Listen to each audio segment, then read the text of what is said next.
Vous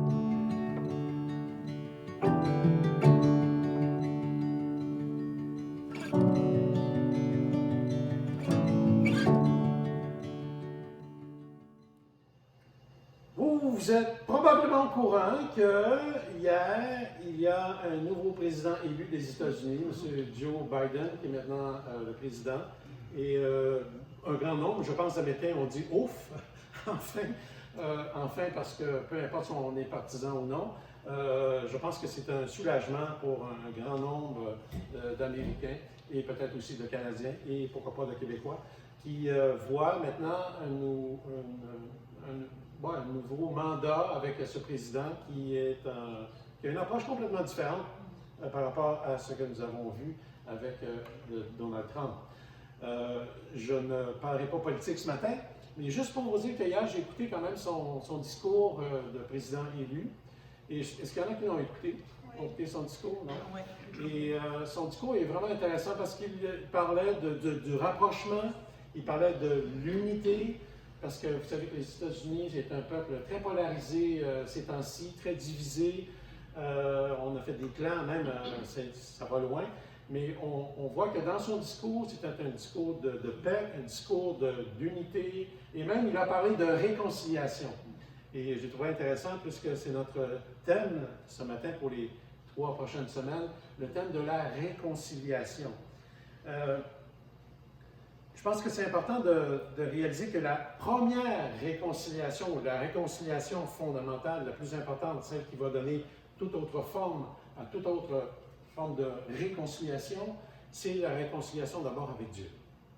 Être réconcilié avec Dieu. C'est ce qu'on va voir ce matin, ce sera notre point de départ, de parler que nous sommes d'abord réconciliés avec Dieu, et c'est ce qui importe. La première chose, c'est d'accepter d'être réconcilié avec lui.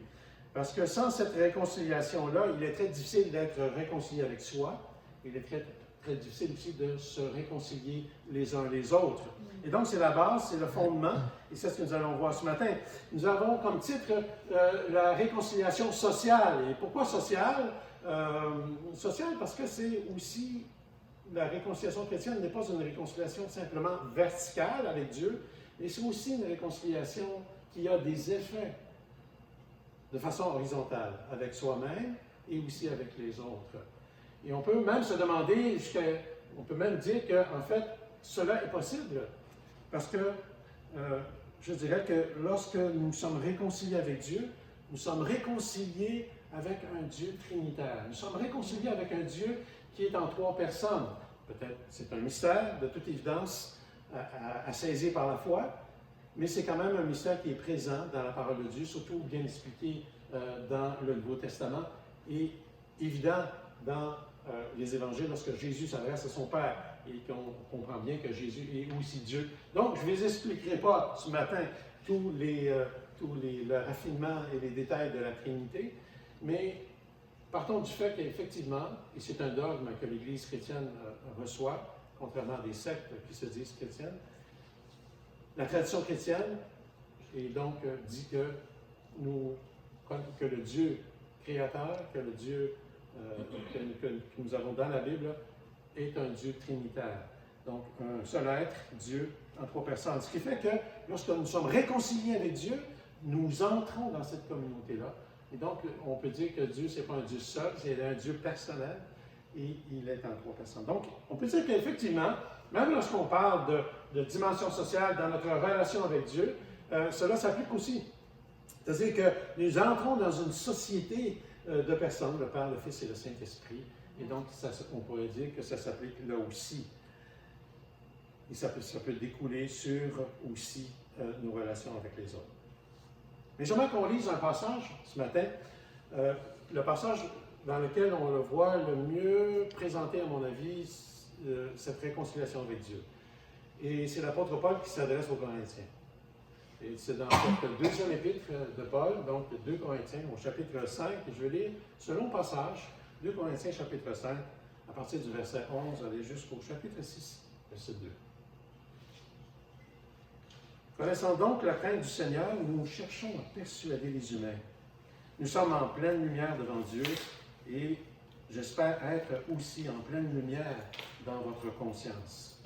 Nous n'allons pas nous remettre à nous recommander nous-mêmes à vous, mais nous vous donnons une occasion d'être fiers de nous, pour que vous ayez de quoi répondre à ceux qui mettent leur fierté, non pas dans le cœur, mais dans les apparences. En effet, si nous avons perdu la raison, c'est pour Dieu. Si nous sommes raisonnables, c'est pour vous. Et l'apôtre Paul, ici, il parle à des gens qui sont ses opposants, ses adversaires, et qui mettent en question, en fait, la légitimité du ministère de l'apôtre Paul. L'apôtre Paul dit, j'ai eu des visions, j'ai eu des révélations extraordinaires, il le raconte au chapitre 10. Et donc, pour ces gens-là, l'apôtre Paul avait l'air d'un peu un cinglé, quelqu'un qui n'est pas raisonnable. Donc, il dit, oui, par rapport à Dieu, nous ne sommes pas comme raisonnables, c'est-à-dire que ça dépasse la raison, les révélations qu'on a eues, qu'on a reçues. Mais pour vous, nous sommes raisonnables, c'est-à-dire nous sommes capables de vous parler d'une façon, je dirais, dans un langage que vous allez pouvoir comprendre. Et donc, il dit, en effet, nous avons perdu la raison, c'est pour Dieu. Si nous sommes raisonnables, c'est pour vous. Car l'amour du Christ nous presse, nous qui avons discerné ceci. Un seul est mort, c'est-à-dire Christ. Un seul est mort pour tous. Donc, tous sont morts, donc tous ont besoin de vie.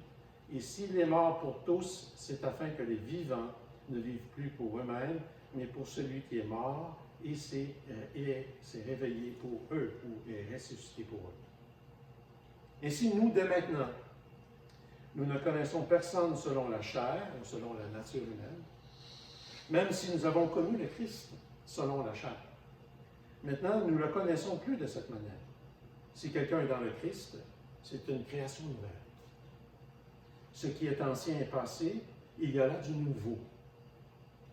Et tout vient de Dieu, qui nous a réconciliés avec lui par le Christ et qui nous a donné le ministère de la réconciliation. Car Dieu était dans le Christ, réconciliant le monde avec lui-même, sans tenir compte aux humains de leurs fautes, en mettant en nous la parole de la réconciliation. Nous sommes donc ambassadeurs pour le Christ. C'est Dieu qui encourage par notre entremise. Au nom du Christ, nous supplions, laissez-vous réconcilier avec Dieu. Celui qui n'a pas connu le péché, il l'a fait pour nous pécher, afin qu'en lui, nous devenions justice de Dieu. Puisque nous sommes ses collaborateurs, nous vous encourageons à ne pas accueillir la grâce de Dieu en vain, car il dit, au temps favorable, je t'ai exaucé, au jour du salut, je t'ai secouru. Eh bien, c'est maintenant le temps vraiment favorable, c'est maintenant le jour du salut. On va prier ensemble. Notre Dieu, nous demandons ton assistance ce matin.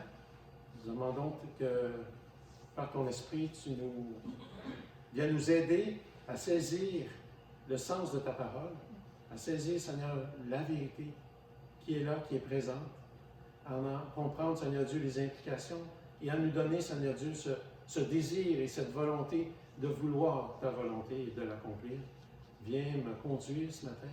Viens me protéger, Seigneur Dieu, de tout écart. Viens me conduire moi-même et prends, Seigneur Dieu, ma faiblesse et rends-la efficace, Seigneur Dieu, par ton esprit dans le cœur de tes enfants. Au nom de Jésus. Amen.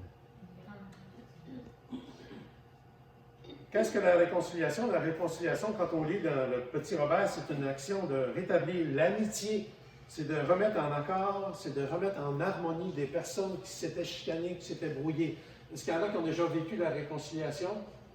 Oui, je pense qu'à un moment donné, on a tous vécu la réconciliation, même quand on était tout petit. Hein, on disait « Je ne joue plus avec toi, hein? Tu n'es plus mon ami. Hein, » On disait ça, moi ça m'est arrivé plusieurs fois. Hein? « Tu n'es plus mon ami. Hein? Là, je m'en vais, je suis tanné, je suis fatigué, je m'en vais à la maison. » Et puis, qu'est-ce qui se passait le lendemain? « Veux-tu jouer avec moi? » Et donc, c'est un mouvement de réconciliation. Évidemment, on peut aller beaucoup plus profondément que ça. La réconciliation, c'est le retour à l'intimité, c'est le retour à l'amitié. L'amitié entre des personnes qui se sont brouillées, des personnes qui ont eu des conflits ou des difficultés ensemble. C'est se mettre en paix avec aussi soi-même. On dit parfois se réconcilier avec soi, n'est-ce pas? Donc, qu'il y ait une harmonie au-dedans de nous, qu'il y ait une cohérence avec ce que nous vivons, ce que nous pensons. Donc, se réconcilier avec soi-même aussi, ça existe, et bien sûr avec quelqu'un.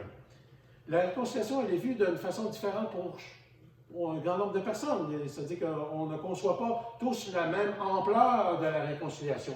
Pour certaines personnes, se réconcilier, c'est simplement se retrouver ensemble, sans rien dire, dire quoi que ce soit, ou de ne pas aller plus profondément que ça. Hein, même des peuples, on le voit chez des peuples en Afrique, tout ça, il y a réconciliation. La réconciliation, souvent, ne consiste souvent que juste dire se serrer la main et signer un traité de paix. Et l'apôtre Paul, donc, va nous conduire un petit peu aussi dans ce sens-là, comme étant simplement un traité de paix. Donc, la réconciliation, on en connaît un peu le sens aujourd'hui, mais je dirais, est-ce qu'on connaît le sens plus nuancé avec ce que la Bible nous enseigne? Je voudrais qu'on regarde 3 points ce matin à partir de ce passage-là. Nous allons voir l'origine de la réconciliation. L'origine du thème de la réconciliation. Où est-ce que l'apôtre Paul a pris cette idée de la réconciliation? Parce qu'il y a seulement que l'apôtre Paul qui utilise ce thème, cette idée, ce concept de la réconciliation dans le Nouveau Testament. Il est le seul qui emploie ce mot, et il est le seul qui emploie ce verbe-là. On retrouve un seul endroit qui est un mot apparenté à la réconciliation, c'est dans Matthieu, chapitre 5, verset 24, lorsqu'il dit, Jésus dans le sermon sur la montagne, lorsque tu te présentes devant Dieu, ton offrande, et que tu as quelque chose contre ton frère, va te réconcilier avec lui et ensuite va offrir ton offrande. Mais c'est le seul endroit, et ce n'est pas exactement la même chose, et l'apôtre Paul, donc, a quelque chose d'innovant ici, dans ce passage-là. Il l'emploie à d'autres endroits dans ses lettres, mais il va apporter une nuance particulière à ce que les gens connaissaient ou l'idée qu'ils avaient de la réconciliation, et c'est ce qu'on va voir ce matin, l'origine de ce thème. Et l'œuvre aussi de la réconciliation. On voit que c'est une œuvre. C'est une action qui vient de la part de Dieu. Et aussi l'offre de la réconciliation. Paul, donc, si on va à l'origine du thème de la réconciliation, il est le seul à utiliser ce mot. On pourrait dire qu'il y ajoute une coloration spéciale. On peut voir, je dirais que quand on regarde le texte, c'est un texte tellement profond. Je vous invite à lire 2 Corinthiens, okay? La deuxième épître de Paul aux Corinthiens. Parce que l'apôtre Paul parle de grand enseignement, mais en même temps vraiment incrusté dans une vie réelle de serviteur de Dieu, avec des conflits, des difficultés, des épreuves. Et l'apôtre Paul va lier ensemble ou faire un alliage entre, je dirais, la doctrine et la vie réelle. Et c'est beau parce que c'est un mélange, c'est une belle unité qu'on retrouve. Et donc, l'apôtre Paul, ici, moi, je vous invite j'ai essayé de chercher, j'ai médité ce passage, je disais à ma femme, je dis, mon Dieu, ce passage-là, ça finit plus. Ça finit plus, il y a plein de choses à sortir de là, c'est bon, Seigneur, arrête-moi. Et surtout, Seigneur, montre-moi qu'est-ce qu'il faut que je dise, parce que à force d'en trop en avoir, on finit par ne plus rien dire. J'espère que ce ne sera pas le cas ce matin, je ne pense pas. Je pense que l'apôtre Paul est influencé par son environnement pour ce thème de la réconciliation. Son environnement, c'est-à-dire le monde gréco-romain, le monde dans lequel il vit. L'idée de la réconciliation existait, bien sûr, chez les Romains.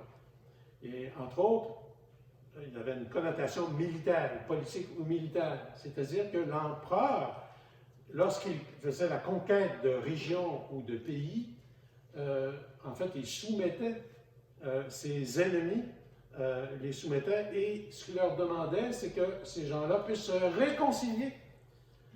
réconcilier avec l'empereur, et qu'ils ne deviennent plus des ennemis, mais qu'ils deviennent, du moins, en tout cas, des collaborateurs, sinon des amis de l'Empire. Et ce qui se passait, c'est qu'il y avait souvent un cortège, justement, un défilé de l'empereur, et ceux qui étaient conquis marchaient en arrière de lui, et là, ils entraient dans la ville en triomphant, et donc, c'était un signe comme quoi qu'il y avait eu réconciliation. C'était souvent vu comme aussi un traité de paix. Mais je dirais qu'il y a aussi dans Ésaïe 43, je n'irai pas plus loin avec l'environnement, on va l'expliquer, dans Ésaïe 43, je suis convaincu que l'apôtre Paul Il cite d'ailleurs Ésaïe 43 au verset 17 ici, lorsqu'il dit que celui qui est en Jésus-Christ, il est une nouvelle création, une nouvelle créature, et cela vient du prophète Ésaïe au chapitre 43. Donc l'apôtre Paul a certainement médité. Je vous invite encore à une autre chose. Si vous n'avez pas quoi faire dans les temps de la COVID, là, il y a deux choses à méditer. Vous pouvez lire 2 Corinthiens et vous pouvez lire aussi Ésaïe, extraordinaire, le prophète Ésaïe, à partir du chapitre 40 jusqu'au chapitre 55. Déjà, ça sera super bien. En fait, on explique là que le peuple de Dieu, parce qu'il a désobéi, il s'est retrouvé en exil, et que Dieu dit, votre faute est pardonnée, votre faute est enlevée. Et maintenant, je vous annonce de nouvelles promesses de restauration, de nouvelles promesses de vie nouvelle. Et l'apôtre Paul a médité ces passages-là. C'est très beau, il y a plein de poésie dans ces passages-là, plein d'images. Je vous invite à lire ça, à lire ce Ésaïe. Et là, on découvre que l'apôtre Paul applique, et pas seulement lui, mais aussi Jésus, applique ces promesses-là qui sont faites à Israël, l'Israël nouveau qui va être restauré, il les applique à la vie chrétienne et il le fait ici aussi. Donc, je suis convaincu aussi qu'il a été influencé par sa méditation, surtout aussi avec le serviteur souffrant que l'on voit dans Ésaïe 53. Encore, lisez Ésaïe 53, où un représentant du peuple d'Israël va prendre sur lui, comme un représentant du peuple, va prendre sur lui les fautes de son peuple et il va les porter, il va en quelque sorte devenir la victime expiatoire, il va être le sacrifice pour un grand nombre. Et l'apôtre Paul utilise ça aussi, on le voit dans ce passage. Mais aussi, on va voir que l'apôtre Paul comprend une profondeur ou encore une plus grande amplitude de ce que c'est la réconciliation à partir de son expérience personnelle. À partir du fait de sa conversion, il va se rendre compte qu'il est lui-même, l'offre de la réconciliation avec Dieu lui est faite. Regardons l'environnement, son milieu social. L'apôtre Paul a donc des notions, l'idée de la réconciliation en disant « Nous sommes donc ambassadeurs pour le Christ, nous supplions ». Donc cette idée d'ambassadeur appartient à la réconciliation. Qu'est-ce que fait un ambassadeur souvent? C'est de réconcilier des gens. C'est de faire en sorte d'être un arbitre, de représenter le pays et représenter même l'autorité du pays, de faire en sorte que s'il y a un conflit, s'il y a une difficulté, il va être là pour négocier, il va être là pour représenter le pays. L'apôtre Paul se voit lui-même comme étant un ambassadeur. Mais aussi, je pense que son environnement social transparaît, son environnement qui vit, c'est-à-dire la culture dans laquelle il baigne. On le retrouve aussi dans 2 Corinthiens, chapitre 2, verset 14, lorsque je vous parlais tantôt du triomphe. « Grâce soit rendue à Dieu qui nous entraîne toujours dans son triomphe. » C'est dans sa victoire. C'est l'idée de l'empereur qui rentre dans la ville.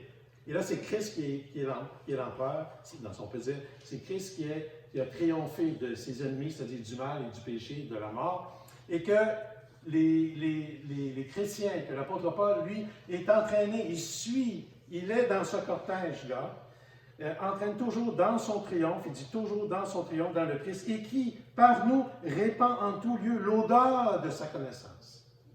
Et la coutume, c'était que devant l'empereur ou devant ses gouverneurs qui rentraient dans la ville victorieux et triomphants, il y avait des gens en avant, des serviteurs, qui répandaient du parfum. Et en marchant, donc il y avait une odeur, il y avait un parfum qui était répandu pendant que le conquérant entrait dans la ville. Et donc, pour certains, c'était certainement une odeur de victoire, une bonne odeur, et pour d'autres, peut-être, c'était une odeur qui était moins bonne. Mais il dit, nous sommes en effet pour Dieu le parfum du Christ parmi ceux qui sont sur la voie du salut, comme parmi ceux qui vont à leur perte. Pour les uns, une odeur de mort qui mène à la mort, pour les autres, une odeur de vie qui mène à la vie. Donc l'apôtre Paul, quand il emploie cette idée de réconciliation-là, c'est qu'il il parle à des gens qui sont au courant de ces choses-là, mais il va y ajouter une coloration spéciale. C'est aussi dans l'Église, parce que dans l'Église, comme je disais au début, l'apôtre Paul vit de l'adversité. Il y a des adversaires dans l'Église qui s'opposent à la légitimité du ministère de l'apôtre Paul. L'apôtre Paul est vu comme un homme faible. L'apôtre Paul est vu comme quelqu'un qui n'a pas une grande rhétorique, qui ne parle pas comme les grands sages de la philosophie de ce monde à Corinthe. L'apôtre Paul n'est pas vu comme étant, il est vu un peu comme étant déraisonnable, c'est-à-dire qu'il va admettre que Jésus-Christ est le Messie. Et donc, les gens remettent en question, des gens dans l'Église remettent en question son ministère. Et l'apôtre Paul va les inviter à se réconcilier. Il va les inviter à dire, écoutez, si moi je suis un ambassadeur de la réconciliation, si vous me rejetez comme ambassadeur de la réconciliation, vous rejetez aussi la réconciliation de Dieu. Aussi simple que ça. Et l'apôtre Paul dit, je n'ai pas besoin donc de recommandation. Il dit, nous n'allons pas nous remettre à nous recommander nous-mêmes à vous. Autrement dit, parce que, et ça on le voit, parce que l'apôtre Paul, il dit, juste avant, il dit, c'est pour vous car, il dit, il y a des gens qui sont attachés plutôt à l'apparence, n'est-ce pas? Et il y a des gens qui, ainsi nous, dès maintenant, nous ne connaissons personne selon la chair, mais nous connaissons des gens selon l'Esprit de Dieu. Il dit qu'il y a des gens qui s'attendent plutôt à se recommander eux-mêmes en se fiant simplement aux apparences et non au cœur. Et ça, il le dit ici, je viens de le trouver, mais, verset 12, « Mais nous vous donnons une occasion d'être fiers de nous, pour que vous ayez de quoi répondre à ceux qui mettent leur fierté non pas dans le cœur, mais dans les apparences. » Vous savez qu'il y a des circonstances, et parfois peut-être qu'on peut vivre un environnement dans lequel nous sommes forcés à prendre position. Dans notre famille, au travail, dans notre milieu. Et là, on a le choix. Ou bien provoquer, ou bien être différent et éloigné, ou vouloir la réconciliation. Et c'est intéressant que l'apôtre Paul, cette situation d'adversité, cette situation de conflit, au lieu de la subir, il va plutôt aller positivement et aller chercher dans la parole de Dieu. Et on va voir aussi dans son expérience, il va aller chercher, dans le fond, les ressources nécessaires pour créer une rencontre, pour faire en sorte qu'il y ait une réconciliation. Ce que l'apôtre Paul dit de ses adversaires, au fond, et de l'Église, c'est qu'il cherche à les réconcilier déjà. On voit aussi qu'il y a une troisième chose, c'est dans son environnement, c'est l'Écriture. Et il y a une évocation directe dans Ésaïe 43, verset 18. Ici, on le voit c'est intéressant de lire ce passage, il dit « Ne vous rappelez pas le passé et ne considérez plus ce qui est ancien, je fais du nouveau. » C'est Dieu qui parle à son peuple dans Ésaïe.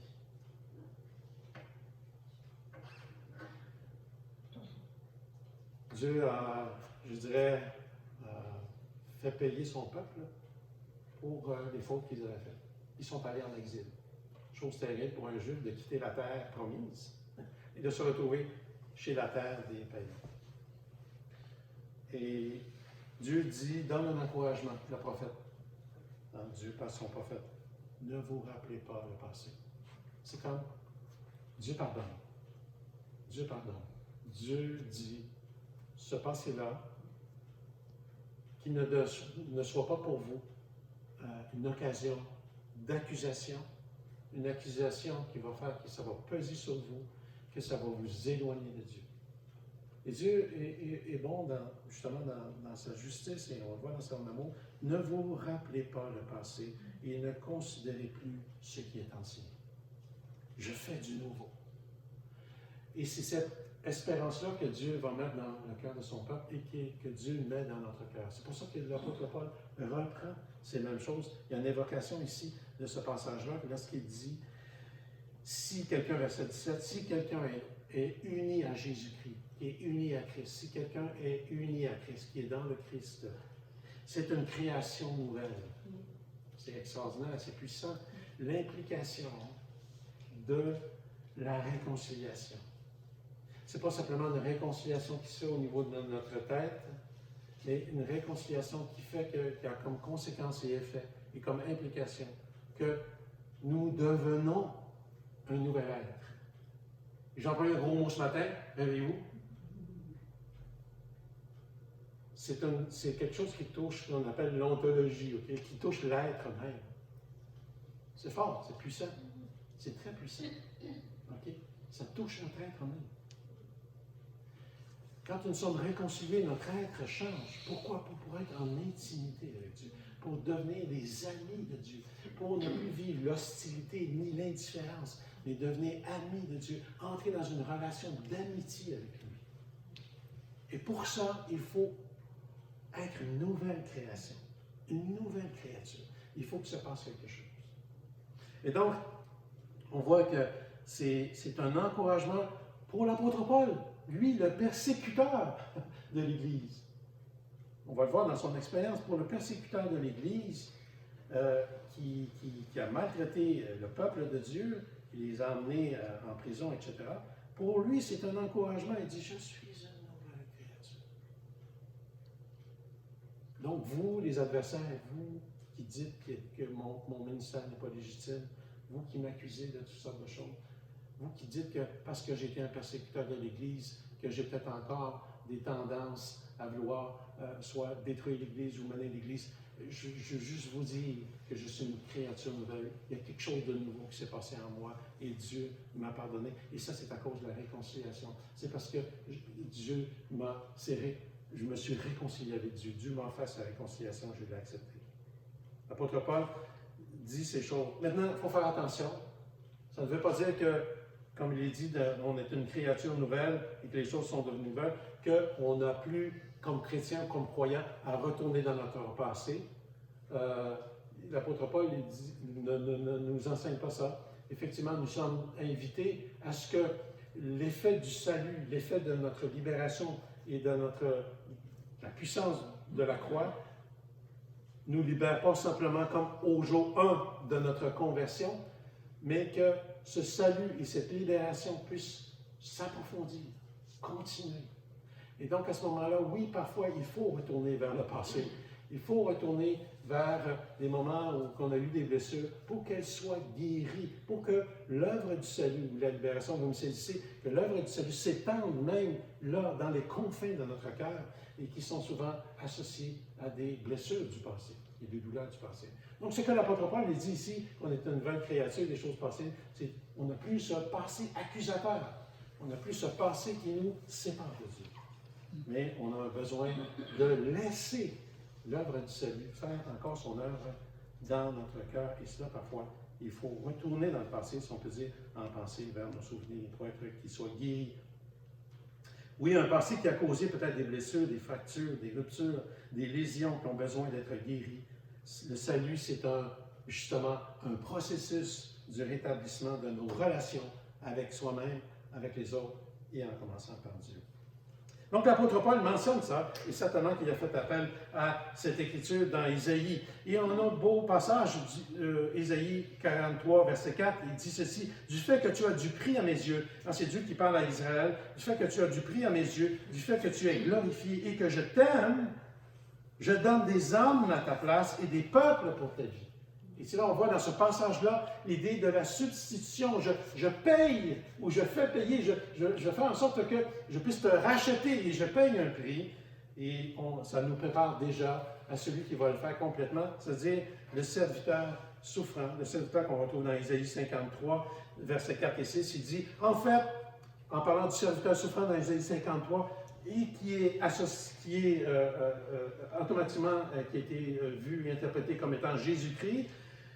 En fait, ce sont nos souffrances qu'il a portées, c'est-à-dire c'est Jésus qui a porté nos souffrances, c'est de nos douleurs qu'il s'est chargé. Donc vraiment l'idée du représentant, du substitut, il prend notre place, il paie le prix, et le Seigneur a fait venir sur lui notre faute à tous.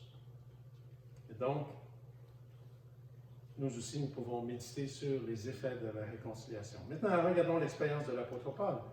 Ça aussi, c'est un élément qui a joué certainement pour nous, cette conception, cette idée qu'il a de la réconciliation. C'est la conversion de Paul. Paul, c'est un pharisien.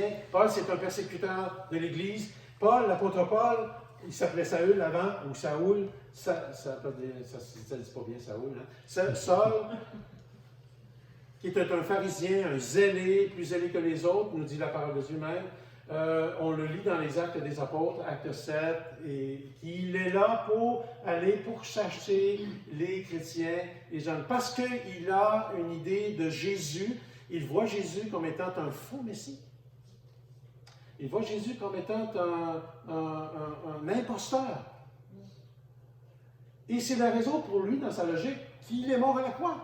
Que les autorités religieuses l'ont vu comme étant un imposteur et qu'ils, forcément, l'ont emmené à la croix. Et donc, pour lui, c'est une confirmation, tout simplement, que justement, Dieu a bien vu que Jésus, c'était un imposteur. Et donc, il est mort sur un châtiment. Il a été châtié par Dieu et il est mort à la croix. L'apôtre Paul voyait ça comme ça. Et donc, que les chrétiens de l'Église, les chrétiens qui commençaient, étaient vus comme étant une espèce de secte qui allait dans le mensonge. Et l'apôtre Paul se faisait un devoir d'éradiquer cette Église naissante. Et donc, il avait une conception de Jésus fausse. Et c'est la raison pour laquelle il dit aussi, ici, quand il dit ainsi, dès maintenant, nous ne connaissons plus personne selon la chair, c'est-à-dire selon une vision humaine des choses. Et il continue même, il dit, verset 16, même si nous avons connu le Christ selon la chair, c'est-à-dire selon cette manière de voir, hein, l'apôtre Paul dit, j'ai vu le Christ ou j'ai vu Jésus de Nazareth comme étant celui qui était un imposteur. Avant, oui, j'ai déjà vu comme ça, mais maintenant, il dit, maintenant, nous ne le connaissons plus de cette manière. Et c'est là qu'on voit que, justement, la réconciliation, on va voir que, par son expérience, l'apôtre Paul, parce qu'il est réconcilié, il voit le monde différemment, il voit Jésus différemment.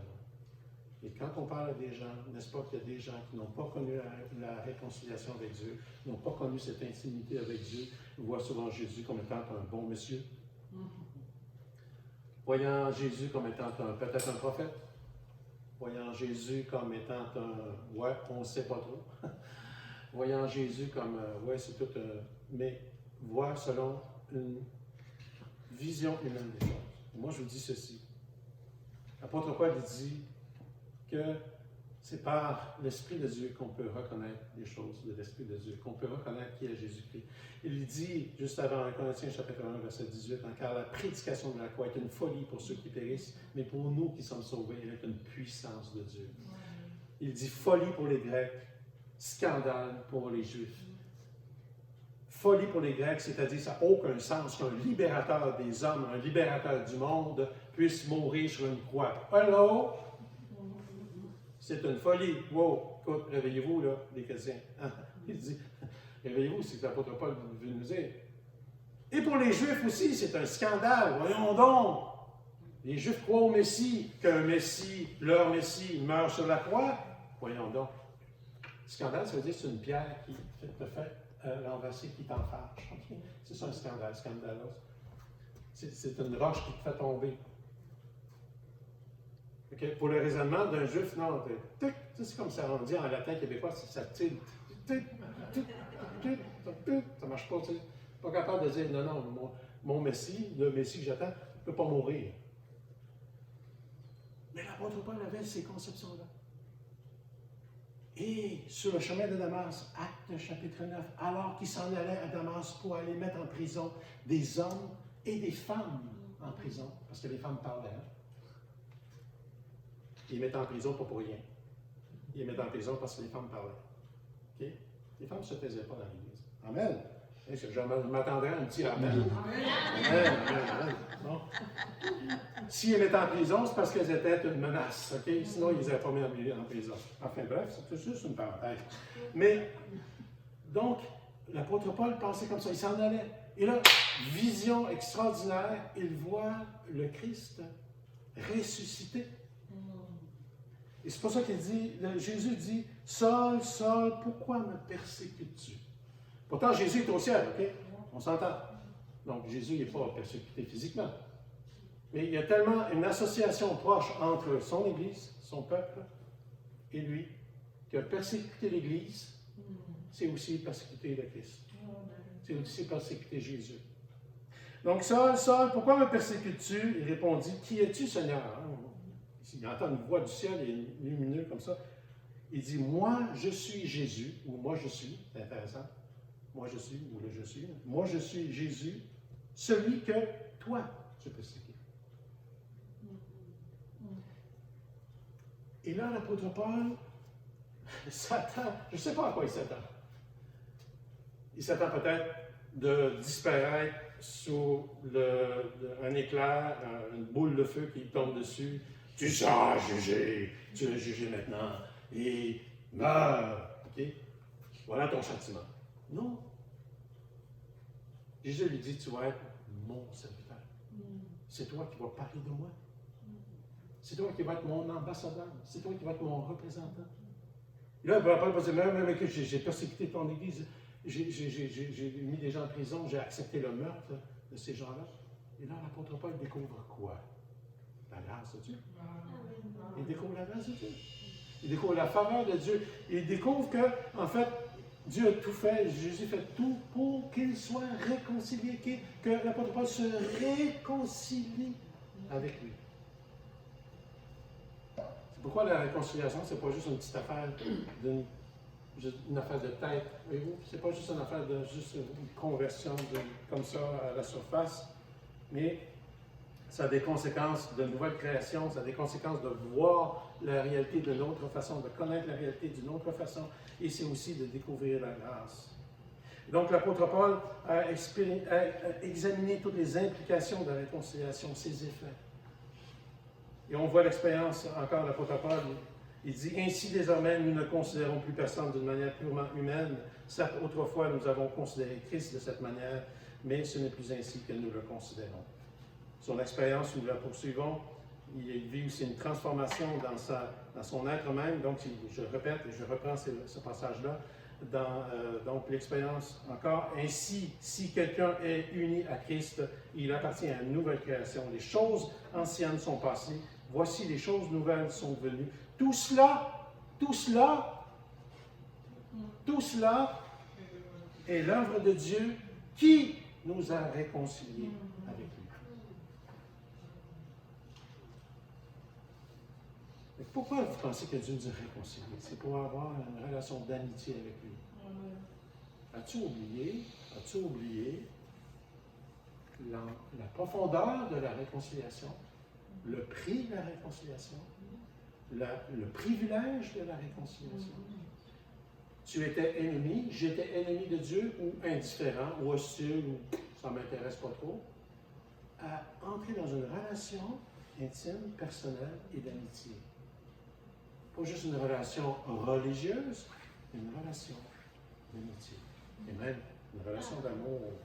N'est-ce pas que l'apôtre Paul lui dit dans Romains chapitre 5, verset 1, « Étant donc justifiés par la foi, nous avons la paix avec Dieu. » Car Dieu prouve, verset un peu plus loin, verset 7, car Dieu prouve son amour envers nous, en ce que lorsque nous étions encore des pécheurs ou encore des ennemis, Christ est mort pour nous.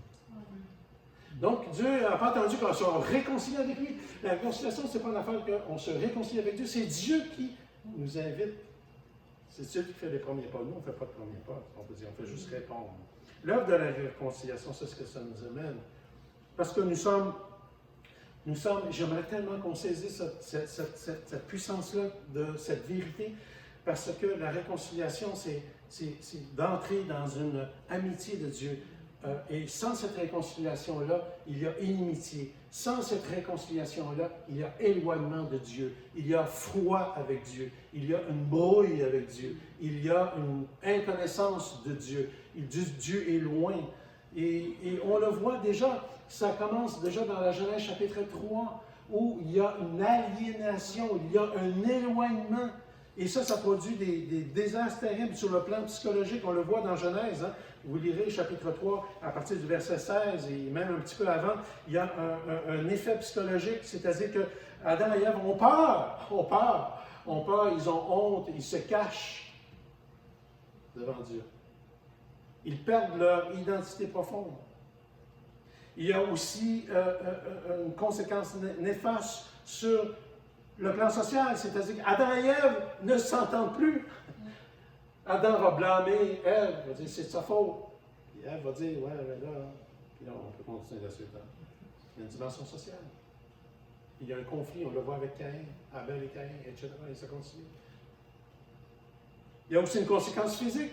La maladie est entrée dans le monde. La maladie, je dirais, même la terre ne produit pas ce qu'elle devait produire. Et évidemment, la mort. La mort, ce n'est pas une chose naturelle, c'est une conséquence de cet éloignement. Donc, jouissons de notre réconciliation.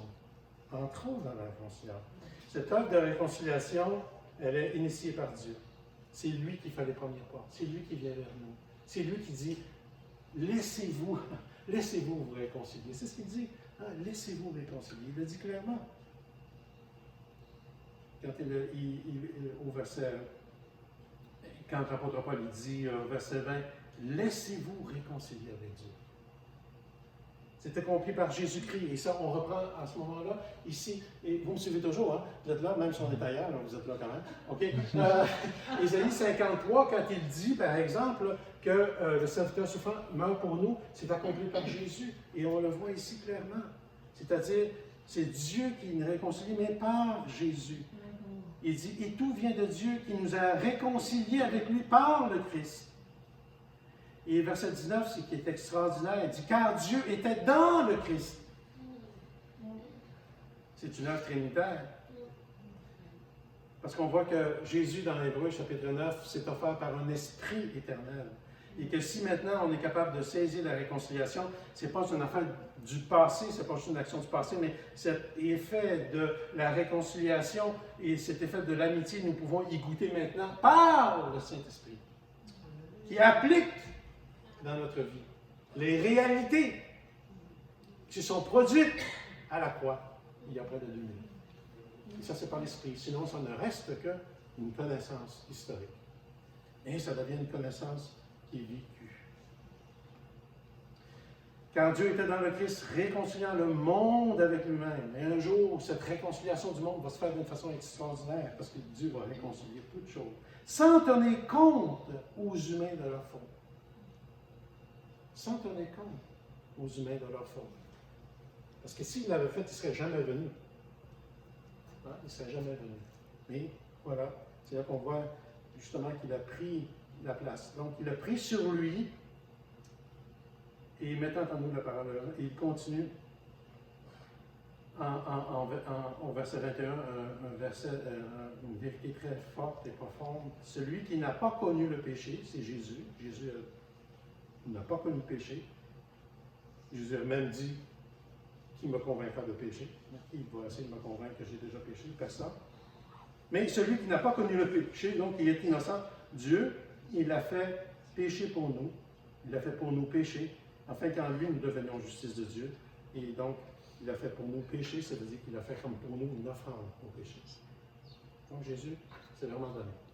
L'apôtre Paul comprend très bien ça. Dans Galates chapitre 2, verset 20. Ce n'est plus moi qui vis, c'est Christ qui vit en moi. Et ma vie dans la chair, je la vis par la foi.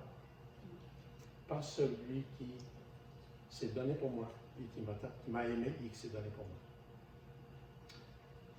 Est-ce qu'on peut dire Amen à notre Seigneur Jésus? Combien cette réconciliation-là est une affaire d'amitié. C'est une affaire de tout faire. Il fait tout pour pouvoir goûter à notre amitié, pour voir qu'on ait une relation d'amitié. Avons-nous oublié la réconciliation? Avons-nous oublié la réconciliation fondamentale avec Dieu? Avons-nous oublié? Car sans cette réconciliation fondamentale, il va être difficile d'être réconcilié avec soi-même. Il va être difficile d'être réconcilié avec les autres. Pourquoi devrais-je me réconcilier avec quelqu'un qui m'a offensé? Pourquoi devrais-je être réconcilié? Mais quand j'étais moi-même bénéficiaire de la réconciliation des dieux, il y a quelque chose de beau. C'est pour ça que Dieu conduise notre pays, que Dieu conduise l'Amérique et de cesser de provoquer constamment. Essayer de provoquer et de choquer et d'aller toujours vers le mensonge et de tout remettre en question, de briser la confiance des gens. Ce n'est pas l'œuvre de la réconciliation. Ce n'est pas inspiré par la réconciliation. Que nous-mêmes nous soyons inspirés par la réconciliation dans l'Église, dans notre vie de couple, dans notre vie de famille. Visons la réconciliation. Visons la réconciliation. C'est lié à notre justification. L'offre de la réconciliation, l'apôtre Paul dit en mettant en nous la parole de réconciliation. C'est cette parole-là que nous avons. C'est cette parole-là que nous avons reçue et c'est cette parole-là que nous proclamons. Une parole de réconciliation. Et mon cœur est attristé cette semaine de voir qu'il y a aussi des chrétiens qui ne sont pas là, pas parmi nous. Et je me demande comment ils considèrent la réconciliation. Comment ils considèrent la réconciliation? Est-ce que cette réconciliation-là, c'est juste pour moi, dans mon petit coin, restant isolé? La réconciliation appelle à la conciliation. La réconciliation appelle à être concilié à nouveau, à être ensemble, à viser l'unité. La réconciliation, c'est ce qu'elle vise.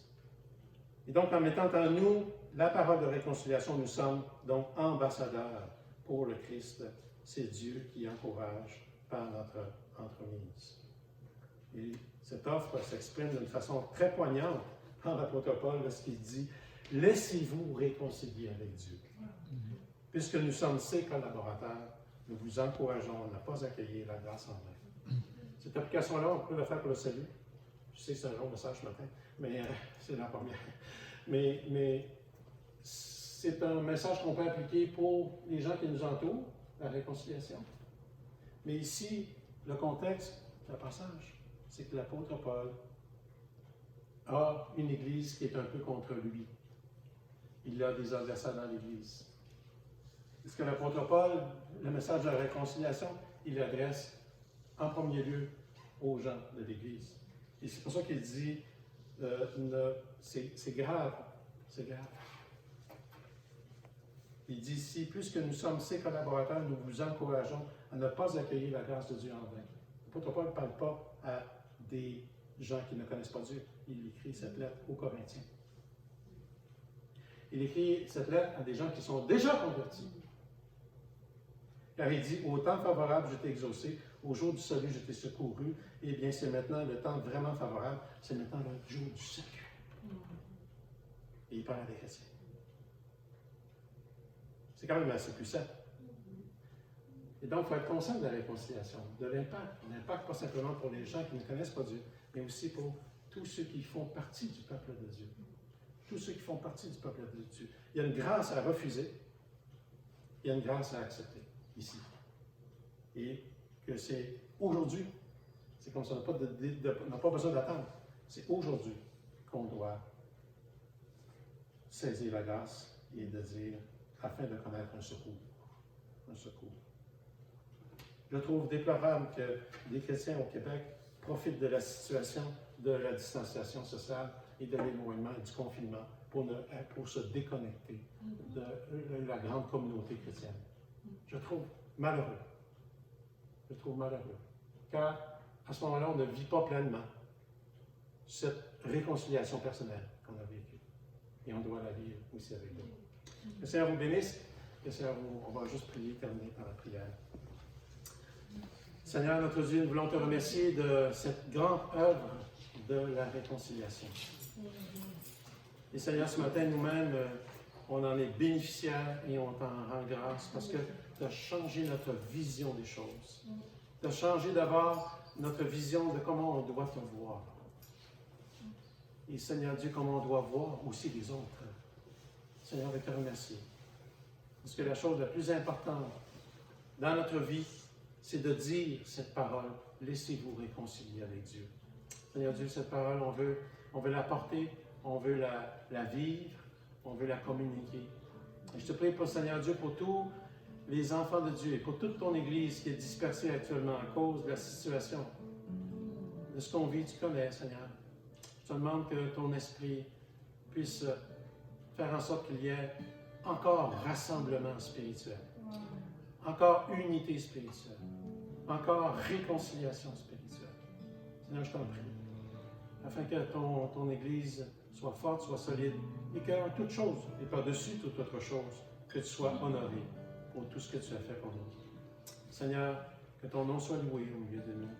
Nous te demandons, Seigneur, de nous conduire dans les jours à venir. Nous voulons entendre ta voix. Nous voulons, Seigneur Dieu, suivre ta direction. Nous voulons connaître ta volonté. Je pense, Seigneur Dieu, à dimanche prochain. Et cette rencontre que nous aurons avec le pasteur Marc, nous te prions, Seigneur Dieu, qu'il n'y ait pas d'obstacle, qu'on puisse voir, Seigneur Dieu, ta grande œuvre de réconciliation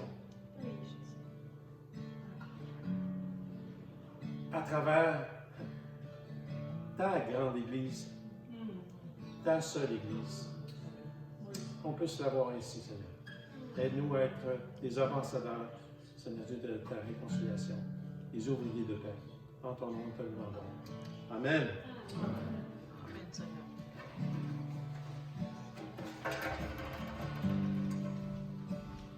Est-ce qu'on peut encore juste répondre à cette invitation de se laisser réconcilier avec Dieu? Je trouve ça beau, comme on s'est dit. Et Seigneur, on veut se laisser réconcilier avec toi, on veut accepter ta grâce. Seigneur, encore une fois, peu importe où on en est, Seigneur, on veut te dire oui. On accepte cette réconciliation, cette grâce, et on veut entrer dans une relation toujours plus intime avec toi. Parce que c'est ce que tu nous offres, Seigneur. C'est ce que tu nous as offert à grand prix.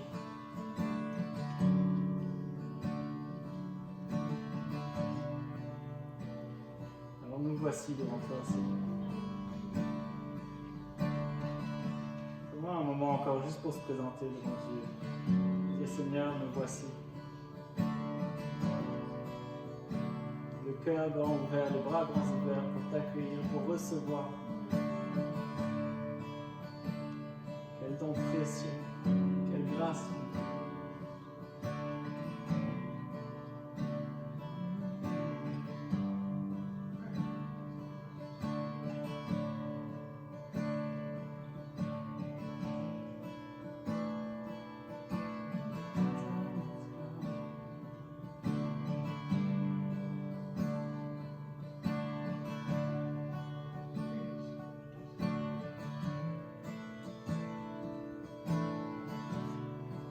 On peut se lever tous ensemble.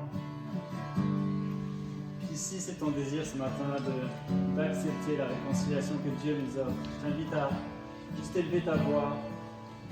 Si tu es à l'aise, élève tes deux mains, puis on va chanter sa grâce ce matin.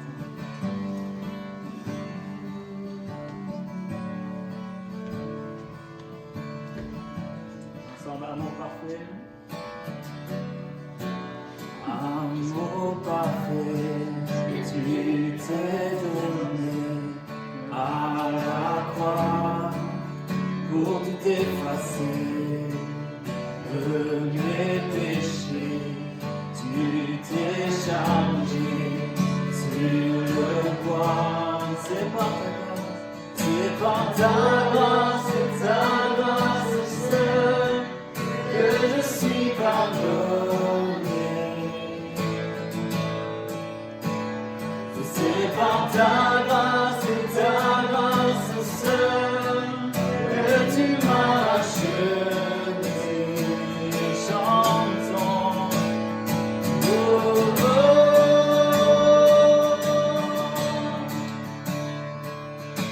Merci pour la croix, ton amour pour moi. Oh, oh.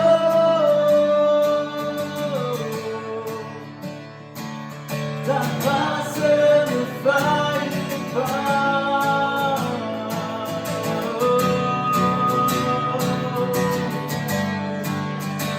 Jésus, viens à toi, viens de prouver, viens de prouver, me justifier. Ton pardon est immérité.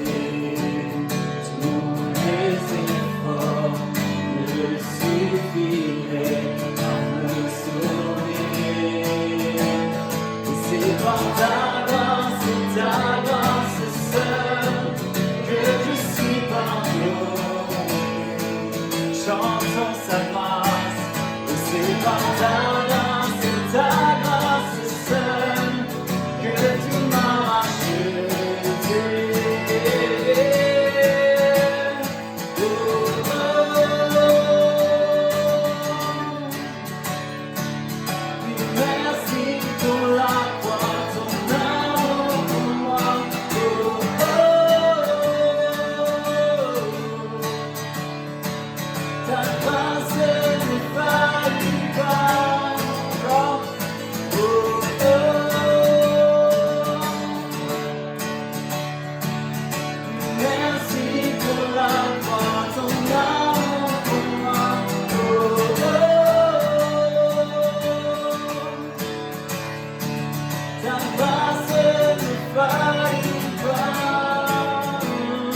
dernier, ce matin, on veut renouveler notre engagement envers toi, renouveler cette réponse, Seigneur, de dire oui.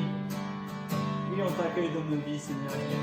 On veut marcher main dans la main avec toi, Seigneur. Merci pour cette grâce, ce privilège de ton amitié, de ton amour pour nous. Oui, ton amour, Seigneur, mais ton amitié, parce qu'on peut avancer avec toi, Seigneur. À chaque instant, nous ne sommes pas seuls. Et nous savons, tu es là, tu es avec nous. Alors reçois nos vies, Seigneur, encore une fois, reçois nos vies, tout ce que nous sommes, Seigneur. Nous sommes à toi.